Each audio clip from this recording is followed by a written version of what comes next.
ಜಾಗತಿಕ ಮಾರುಕಟ್ಟೆಗಳಿಂದ one plus electronic brand ಕಣ್ಮರೆಯಾಗ್ತಾ ಇದೆ.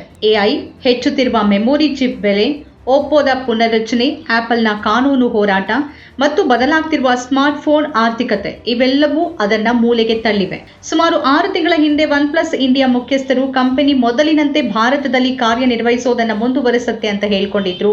ಆದರೆ ಈಗ ಬ್ಲೂಮ್ಬರ್ಗ್ ವರದಿ ಹೇಳ್ತಿರೋ ಪ್ರಕಾರ ಒನ್ ಪ್ಲಸ್ ಈ ವಾರ ಯುಎಸ್ ಮತ್ತು ಯುರೋಪ್ನಲ್ಲಿ ತನ್ನ ವ್ಯವಹಾರ ಮುಕ್ತಾಯಗೊಳಿಸೋಕೆ ಪ್ರಾರಂಭಿಸುತ್ತೆ.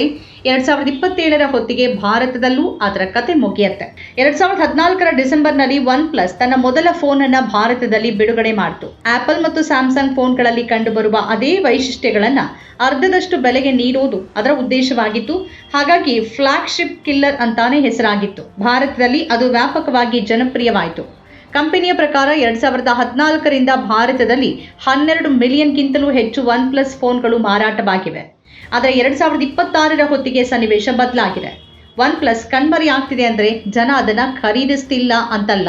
ಮುಖ್ಯವಾಗಿ ಕೇವಲ 3 ಕಂಪನಿಗಳು ಪ್ರಪಂಚದ ಬಹುತೇಕ ಎಲ್ಲ ಮೆಮೊರಿ ಚಿಪ್ಗಳನ್ನು ತಯಾರಿಸುತ್ತೆ. ಅವುಗಳು ಯಾವ್ದ್ಯಾವುದು ಅಂತಂದರೆ ಸ್ಯಾಮ್ಸಂಗ್, SK Hynix ಮತ್ತು ಮೈಕ್ರಾನ್. ಈ 3 ಕಂಪನಿಗಳು ತಮ್ಮ ಹೆಚ್ಚಿನ ಮೆಮೊರಿ ಚಿಪ್ಗಳನ್ನು ಎಐಯನ್ನು ನಡೆಸುವ ದೊಡ್ಡ ಡೇಟಾ ಕೇಂದ್ರಗಳಿಗೆ ಮಾರಾಟ ಮಾಡಲು ಪ್ರಾರಂಭಿಸಿವೆ. ಅಲ್ಲಿ ಅವಕ್ಕೆ ಬೇಡಿಕೆ ಹೆಚ್ಚಿದೆ. ಪರಿಣಾಮವಾಗಿ ಫೋನ್ ತಯಾರಕರಿಗೆ ಮೆಮೊರಿ ಚಿಪ್ ದುಬಾರಿಯಾಗಿದೆ. ಸಂಶೋಧನಾ ಸಂಸ್ಥೆ ಓಮ್ನಿಯಾ ಪ್ರಕಾರ ಮೆಮೊರಿ ವೆಚ್ಚವೇ ಈಗ ಕಡಿಮೆ ಬೆಲೆಯ ಫೋನ್ಗಳ ಒಟ್ಟು ವೆಚ್ಚದ ಸುಮಾರು 60% ಅಂದರೆ ಕೈಗೆಟುಕುವ ದರದ ಫೋನ್ಗಳನ್ನು ತಯಾರಿಸೋದು ಈಗ ನಷ್ಟ ತರುತ್ತೆ. ಈ ಕಾರಣಕ್ಕಾಗಿ 2026ರಲ್ಲಿ ಕಡಿಮೆ ಬೆಲೆಯ ಫೋನ್ ಮಾರಾಟ 22% ಕಡಿಮೆಯಾಗಬಹುದು ಮತ್ತು ಒಟ್ಟಾರೆ ಸ್ಮಾರ್ಟ್ಫೋನ್ ಮಾರುಕಟ್ಟೆ ಸುಮಾರು 12% ಕುಗ್ಗಬಹುದು ಅಂತ ಓಮ್ನಿಯಾ ಅಂದಾಜಿಸಿದೆ. ಈ ಕಡಿಮೆ ಬೆಲೆಯ ಫೋನ್ಗಳ ಮೂಲಕವೇ ಒನ್ ಪ್ಲಸ್ ತನ್ನನ್ನು ತಾನು ಪ್ರಮುಖವಾಗಿ ಗುರುತಿಸಿಕೊಂಡಿತ್ತು.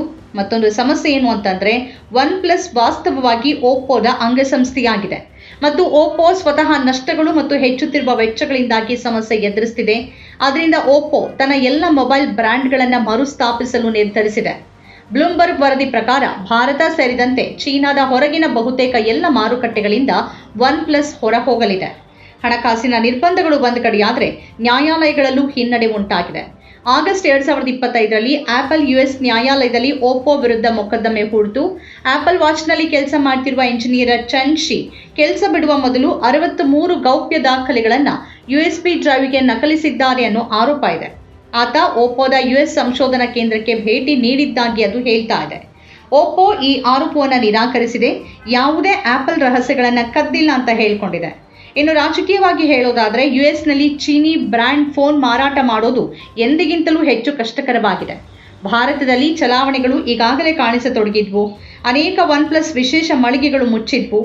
Company online ಮಾರಾಟಕ್ಕಿಳಿತು. ಇದರ ನಡುವೆನೂ ಈಗಾಗಲೇ ಒನ್ ಪ್ಲಸ್ ಫೋನ್ಗಳನ್ನು ಕೊಂಡವರಿಗೆ ಒಪ್ಪೋನ 600ಕ್ಕೂ ಹೆಚ್ಚು ಸೇವಾ ಕೇಂದ್ರಗಳ ಮೂಲಕ ಖಾತ್ರಿ ಮತ್ತು ಸೇವೆ ಲಭ್ಯವಿರುತ್ತೆ ಅಂತ ಹೇಳಲಾಗಿದೆ. ನಮ್ಮ ಕಾರ್ಯಕ್ರಮಗಳನ್ನು ನೀವು ನೋಡ್ತಾ ಇದ್ರೆ ನಮ್ಮ ಚಾನೆಲ್ ಅನ್ನ ಸಬ್ಸ್ಕ್ರೈಬ್ ಮಾಡಿ, ಪಕ್ಕದ ಬೆಲ್ ಐಕಾನ್ ಒತ್ತಿ ನಮ್ಮನ್ನ ಬೆಂಬಲಿಸಿ. ಹಾಗೆ ನಮ್ಮ ಕಾರ್ಯಕ್ರಮಗಳನ್ನ ಲೈಕ್ ಮಾಡಿ, ಕಮೆಂಟ್ ಮಾಡಿ, ಅದನ್ನ ಬೇರೆಯವರಿಗೂ ವಾಟ್ಸ್ಆಪ್ ಮೂಲಕ ಶೇರ್ ಮಾಡಿ. ನೀವು ಹೀಗೆ ಮಾಡಿದಾಗ ನಮ್ಮ ಚಾನೆಲ್ ಮತ್ತಷ್ಟು ಜನರಿಗೆ ತಲುಪಲು ನೀವು ನಮ್ಮೊಂದಿಗೆ ಸಹಕರಿಸಿದ ಹಾಗಾಗುತ್ತೆ. ಇದು ನೀವು ಯಾವುದೇ ಖರ್ಚಿಲ್ಲದೆ ಕೆಲವೇ ಸೆಕೆಂಡುಗಳಲ್ಲಿ ನೀಡಬಹುದಾದ ಸಹಕಾರ. ಧನ್ಯವಾದಗಳು.